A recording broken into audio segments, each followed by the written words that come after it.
This video will be focusing on the Families gang and why they were weak / not as strong as the Ballas based on the beginning of the game. We will start with a quick story summary up to the beginning of the game and then we'll work from there. In Los Santos, there are three main gangs, being the Families gang, the Vagos and the Ballas. At the start of the game, we see that the Ballas and Vagos have way more territories than the Families do. The Ballas and Vagos are assumed to have always been divided into sets being divisions of the main gang, and each set controls their own set of territories. Prior to 1987, it's suggested that the Families gang didn't have any sets. At some point after 1987, the Families gang split into three sets for unknown reasons. The Families gang splits into Grove Street families, Temple Drive families, and Seville Boulevard families. Grove Street families is run by Sweet, who is the brother of the protagonist CJ.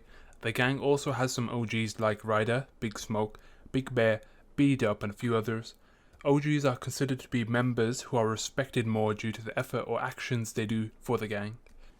In 1987, Brian Johnson is killed, and it's suggested that CJ was present there at the time, and Sweet blames CJ for it, causing him to move to Liberty City for a number of years, and he only returns after his mom has been killed in a drive-by. CJ decides to return for good, and notices the Families gang in general seems to be lacking the respect and power they once had. Now I'm going to go forward with my main points of why the gang was not as successful as it could have been, and why the Families were so weak in comparison to the Ballas. I will call these points the main events. The first main event is Brian's death, alongside CJ leaving. So Sweet is the leader of the Grove Street family set. It's likely that he was the leader of the family set when they were all united, or at least a high-ranking OG if he wasn't. This is a big event as someone close to Sweet has been taken out, and not only that, his other brother decides to leave Los Santos shortly. This is embarrassing as gangs are meant to look intimidating. As one of Sweet's brother has been killed and the other one has left Los Santos, it will hurt Sweet's credibility as well as the family's credibility.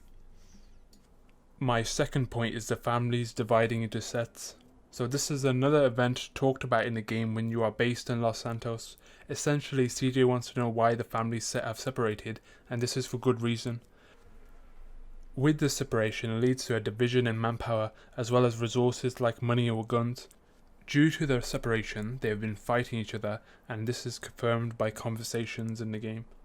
If they spend time fighting each other, then it's more convenient for the enemies. As far as I know, the Ballas have sets but don't seem to ever fight each other, leading to their relatively easier growth as a gang.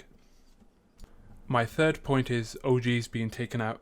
So at the start we are shown that higher ups of Grove Street families have been taken out. A few others have become drug dealers or addicts. OGs are people in a gang that have recognition or respect and are generally in higher regard than the average gang member. Every OG that gets taken out leads to a loss in respect as a whole and can weaken the gang's morale. Also, Sweet never mentions if the families got revenge on the Ballas or whoever killed the previous OGs. This as a whole hurts the credibility of Sweet and his gang, as if Sweet is not going to get revenge, it makes him look weak. Interestingly, they were not even aware of B-Dup becoming a drug dealer or Big Bear becoming a drug addict until Sweet sent Ryder and CJ off on a mission. My next point is Sweet being undermined. So in relation to my previous point, Big Smoke and Ryder are actively working against Sweet in the background. Sweet literally has no reliable or loyal higher-ups in his gang until CJ comes back, meaning it's very hard for him to progress. If Sweet wants to take out some Ballas or dealers, he'll probably get too distracted with arguing with Big Smoke. In one of the earlier missions, Sweet is arguing with Big Smoke about some drug dealers selling cocaine in family's territory. If Sweet is spending his time arguing instead of doing any actions, then the Ballas will simply get stronger. Family's members may get addicted, or they may decide to become drug dealers instead. Either way, the family's gang will get weaker passively. Even then, Big Smoke and Ryder aren't really the most ideal OGs. One is always nearly high in smoking drugs, being Ryder, and the other one actively challenges Sweet and probably has constantly challenged Sweet many times before CJ has arrived. You even see a point where Sweet confronts Big Smoke, but then Big Smoke just plays it off as a joke and Sweet dismisses it. Also, Sweet doesn't question why Big Smoke has moved into Ballas territory, which is a bit odd.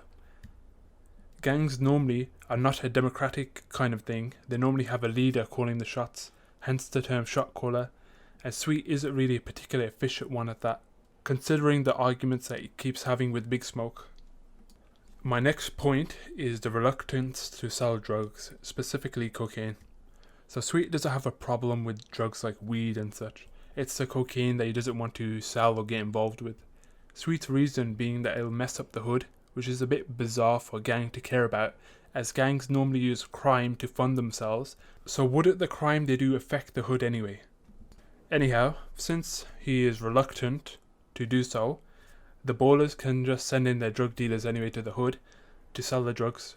This weakens the families and strengthens the Ballas further, making it a win-win situation for the Ballas.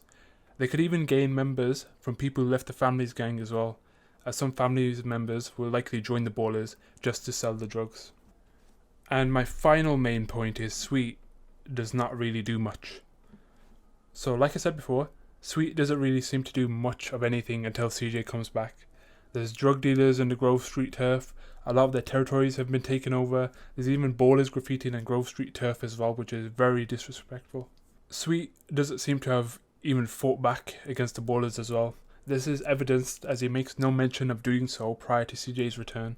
Sweet doesn't seem to make any attempt to reunite the families until CJ returns as well. CJ is the driving force behind the gang and the only reason the gang made any progress whatsoever. Sweet is obsessed with the hood, yet he doesn't really seem to do much himself. He hates cocaine and the selling of it, yet he nearly takes some cocaine himself near the end of the game after everything CJ did. Even initially, he just disregarded it as a fad or something he could just ignore, meaning he never took any proactive action prior to CJ arriving. Sweet in general is just a very negative character and he's not too helpful. So that's the end of my 6 main points. At the end of the game, you can take over all the gang territories and essentially wipe out the Ballas and Vagos, resulting in the families returning to the top. But they could have already been well established without CJ potentially if some of those events I mentioned didn't happen or were different. These were my main points and my general analysis or view of the gang in general. If you haven't already, please give a like or subscribe. Thanks.